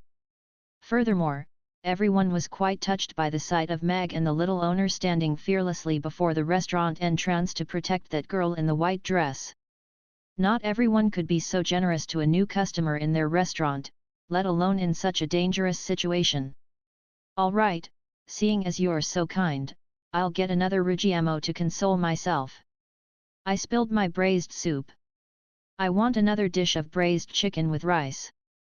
You truly do not love the food on your plates. I hid under the table and didn't spill so much as a single drop of my tofu pudding. I'm still waiting for a young Joe fried rice, though. Novan's presence calmed down all of the customers, and Mag's words livened up the atmosphere again. Anything could happen in Chaos City. After all, even a battle between the two 10th tier magic casters, Krasu and Urian, could draw a crowd of spectators, so no one was cowardly enough to run home after such a minor ordeal. All right, please wait for a moment.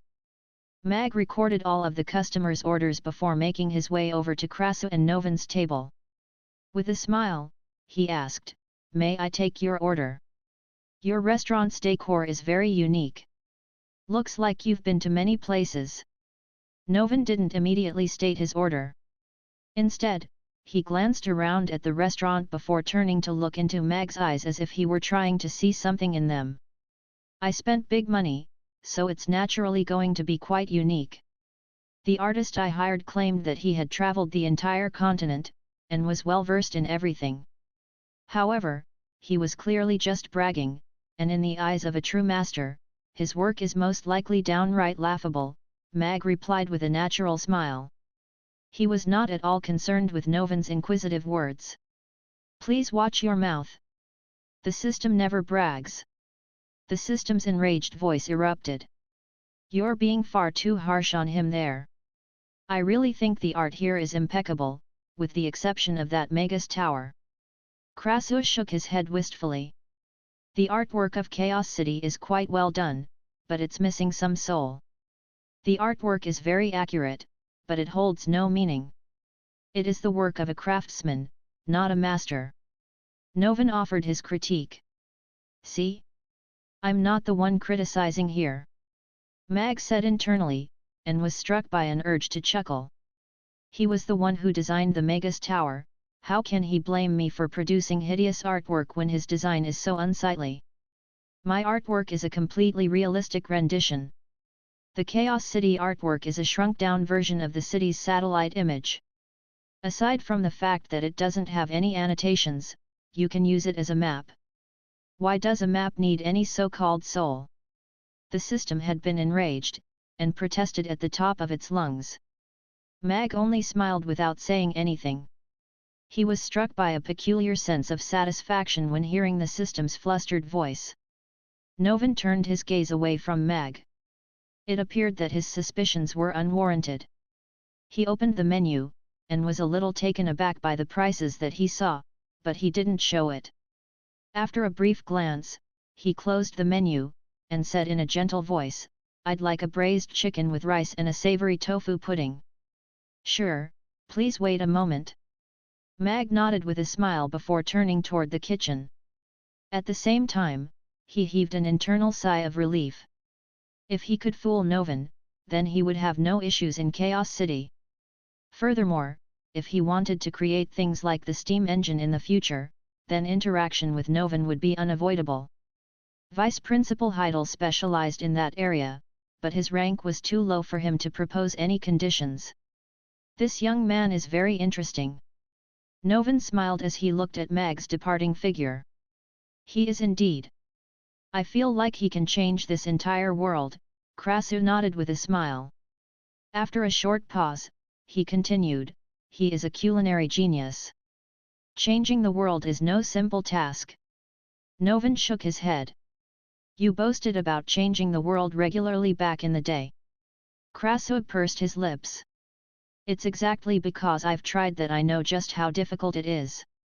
I've been trying to change the world my entire life, but it looks Chaos City won't develop into the city that I envision before I leave this world.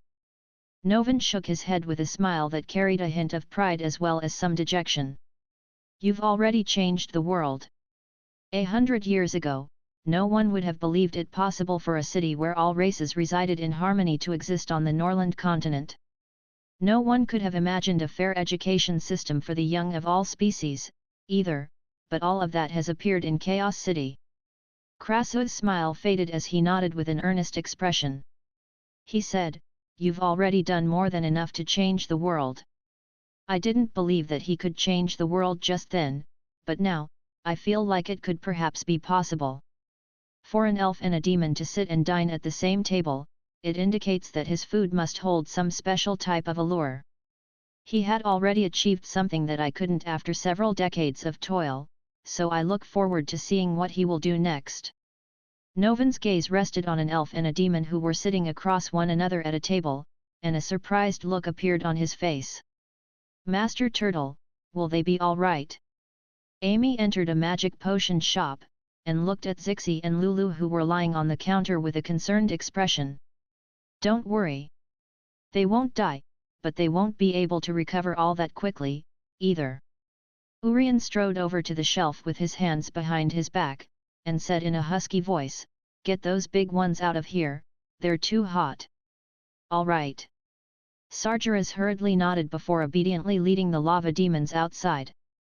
Lulu turned his head with difficulty to look over at Zixi. His fingers slowly crept over the counter to latch onto Zixi's hand, upon which a doting smile appeared on his face. Zixi was extremely pale, and was close to falling unconscious, but she seemed to have been reinvigorated after Lulu held her hand, and she also put on a faint smile. Thank heavens you're still with me. Sally strode forward upon seeing that, and said to Urian, Perhaps I can help. Help.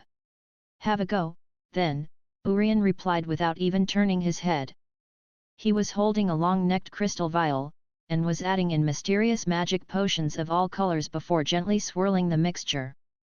You can do it, big sister Aisha, Amy encouraged Aisha with anticipation in her eyes. She then stood tiptoe and offered words of consolation to Zixi and Lulu. Big sister Zixi, Big Bear, Big sister Aisha and Master Turtle are both super amazing, they'll definitely make you better again. You have to get better. Your love story is far too touching to end in tragedy.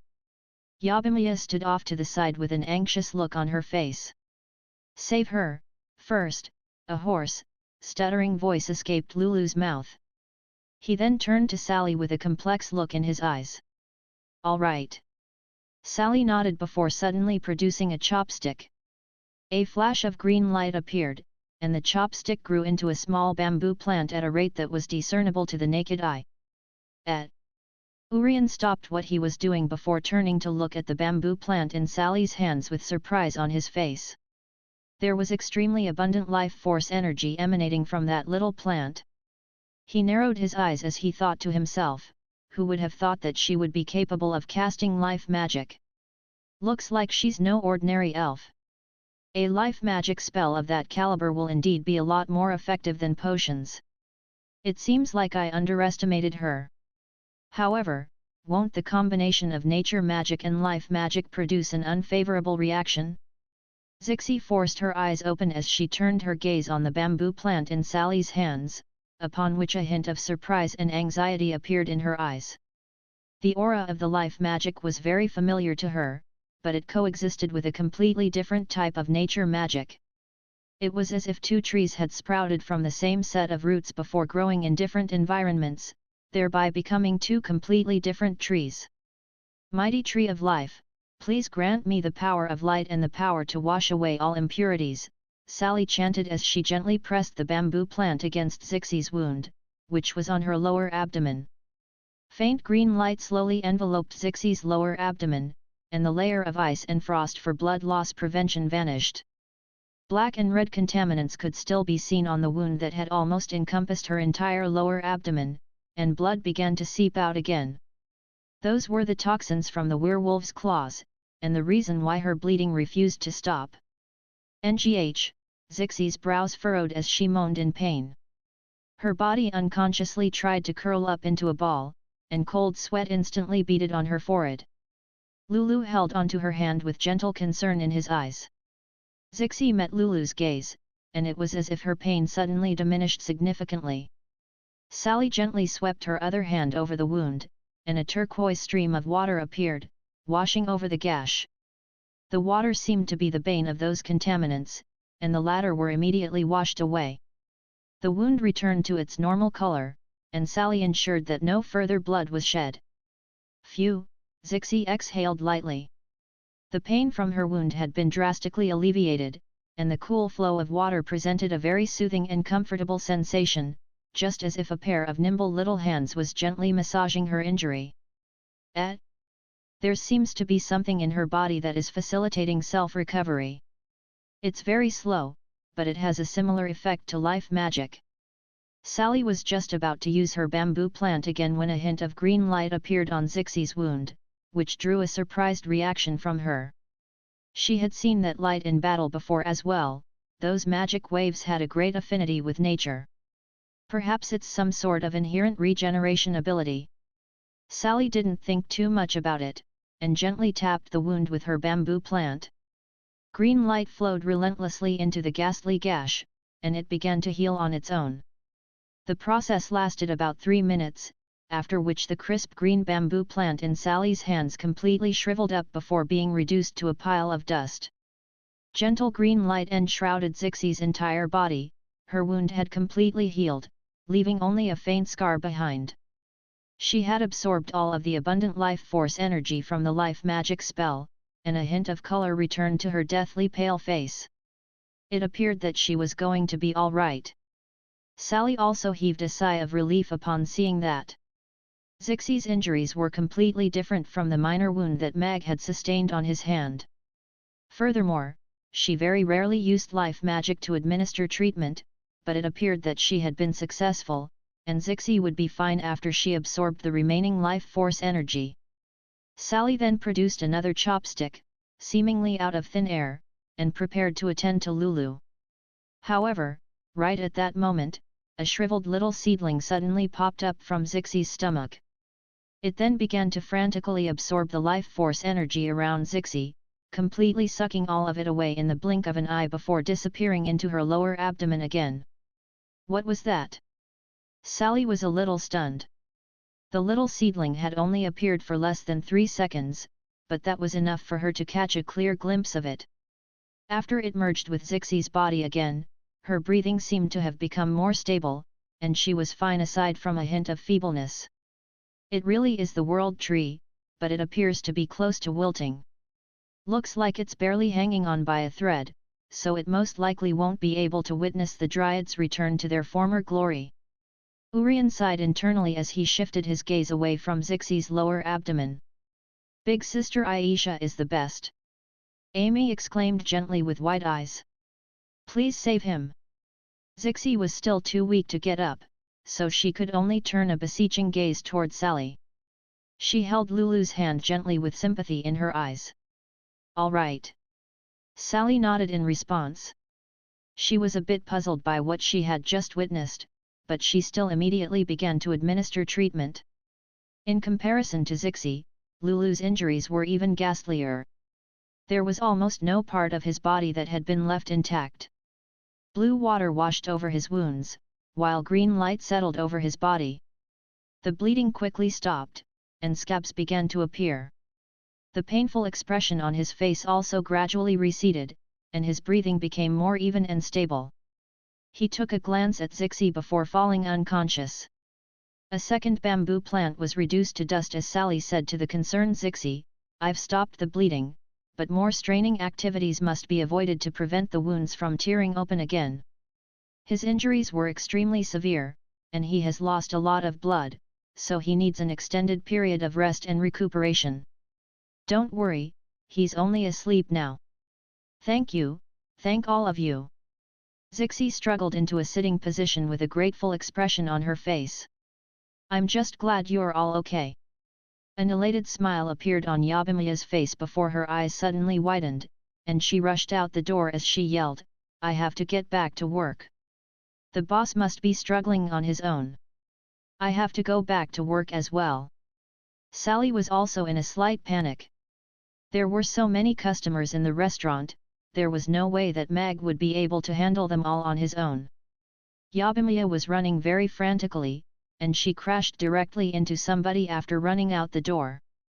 A frosty aura almost instantly froze her body solid, but her head seemed to be in contact with something that was quite soft. Outside the magic potion shop, Yabimiya rushed directly into Elizabeth's wide bosom. Elizabeth raised her hands involuntarily, while Yabimiya's entire face was buried in her chest. Deathly silence ensued, just as if time had been stopped. I'm sorry. Yabimiya raised her head to look up at Elizabeth with embarrassment and apology etched on her face. Can you get your face off my body now? A furious blush appeared on Elizabeth's face. If it were someone else taking advantage of her like that, she would have reduced them to a pile of icy shards already. However, she abruptly stopped the magic spell that she was about to release. Upon closer inspection, the embarrassed little half-dragon girl with her face buried in her chest was actually quite adorable.